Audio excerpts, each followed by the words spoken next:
SSC परीक्षा में बढ़ती जा रही अनियमितता को लेकर दिल्ली में देश के अलग अलग जगहों से पहुंचे छात्र और शिक्षकों ने प्रदर्शन किया। इस प्रदर्शन के दौरान पुलिस ने कई छात्र और शिक्षकों को हिरासत में भी लिया। एसएससी अभ्यर्थी और देश भर के कई जाने माने शिक्षक केंद्र सरकार के department of personal and training यानी डीओपीटी दफ्तर के बाहर पहुंचे थे। दिल्ली चलो के नाम से हुए इस प्रदर्शन में प्रतियोगी परीक्षाओं की तैयारी करने वाले शिक्षक और छात्र शामिल हुए थे। इंग्लिश की चर्चित शिक्षिका नीतू मैम भी यहाँ पहुंची थी, जिन्हें पुलिस ने हिरासत में लेकर थाने ले गई। मैथ के टीचर आदित्य रंजन को भी पुलिस में हिरासत में लिया गया था। अभिनय सर सहित कई अन्य शिक्षक को भी पुलिस ने हिरासत में लिया था। चर्चित शिक्षकों के साथ कई स्टूडेंट भी हिरासत में लिए गए थे। पुलिस द्वारा टीचर और स्टूडेंट को हिरासत में लेने के कई वीडियो सोशल मीडिया पर वायरल हो रहे हैं, जिसमें पुलिस के जवान शिक्षकों के कॉलर पकड़ कर ले जाते नजर आ रहे हैं। डिटेन किए गए टीचर और छात्र को देर शाम तक छोड़ा नहीं गया। जंतर मंतर पर बाद में 100 से ज़्यादा छात्र और टीचर पहुंचे। उनकी मांग है कि डिटेन किए गए लोगों को छोड़ा जाए। एसएससी ने कई बार विभिन्न जगहों पर आयोजित परीक्षाओं को रद्द किया है। एसएससी की परीक्षा के दौरान प्रशासनिक खामियां सामने आई हैं। परीक्षा केंद्र का गलत आवंटन किया गया है।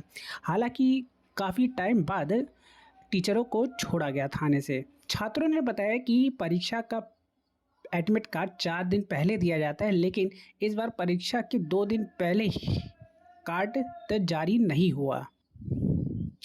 कानपुर के छात्र को कर्नाटका तो जयपुर के छात्र को अंडमान निकोबार दिया गया, जबकि प्राथमिकता के आधार पर 3 पास के सेंटर दिया जाना चाहिए था। परीक्षा के दौरान कई तकनीकी खामियां भी सामने आई है। इस दौरान कहीं सिस्टम क्रैश हुए तो कहीं सर्वर डाउन हुआ।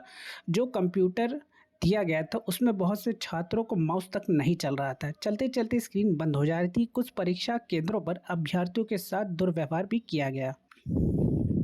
यहाँ सुरक्षाकर्मी और कर्मचारियों पर अभ्यर्थियों के साथ गलत व्यवहार करने के आरोप लगाए गए हैं। टीसीएस से परीक्षा लेने का ठेका वापस लेने के बाद दूसरी कंपनी को यह ठेका दिया गया। दूसरी कंपनी एडिक्विटी एजेंसी ने एसएससी फेज 13 का परीक्षा करा रही है, जो शिक्षा विभाग द्वारा ब्लैक लिस्टेड कंपनी है।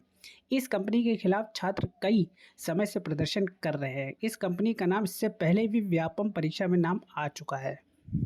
यह एजेंसी एसएससी की अन्य परीक्षाओं जैसे कि सीजीएल करवाने वाली है। इसमें 30 लाख से ज़्यादा छात्र बैठेंगे तो कैसे यह एजेंसी परीक्षा कराएगी। फर्स्ट शिफ्ट में पूछे गए पेपर को दूसरे और तीसरे शिफ्ट में 70 से 80% से पेपर दिया जा रहा है। आधार कार्ड ऑथेंटिकेशन अनिवार्य करने की वजह से कई छात्र फॉर्म नहीं भर पा रहे। वहीं बहुत से छात्र को एग्जाम सेंटर पर समस्या आ रही है। इन्हीं सब मांगों को लेकर छात्र और टीचर दिल्ली में प्रदर्शन कर रहे थे। छात्रों के प्रदर्शन का एक अहम कारण है एसएससी सिलेक्शन पोस्ट फेज 13 समेत कई परीक्षाओं का अचानक रद्द हो जाना। छात्रों का कहना है कि दूर दराज से यात्रा करके परीक्षा देने पहुंचते हैं, पैसे खर्च होते हैं, आने जाने में समय लगता है, लेकिन यहाँ जाकर पता चलता है परीक्षा रद्द हो गई और इसकी पहले से कोई सूचना भी नहीं दी जाती है। इसको लेकर कांग्रेस ने अपने ट्विटर हैंडल पे लिखा है कि मोदी सरकार छात्रों के भविष्य को बर्बाद करने पे तुली है। देश के छात्र एसएससी परीक्षा में हुई धांधली के खिलाफ आवाज उठा रहे हैं। वहीं इस लड़ाई में एनएसयूआई के अध्यक्ष भी छात्रों की इस लड़ाई में शामिल हुए हैं। छात्र लगातार कह रहे हैं कि परीक्षा में घपलेबाजी हो रही है, लेकिन सरकार सुनने को तैयार नहीं है।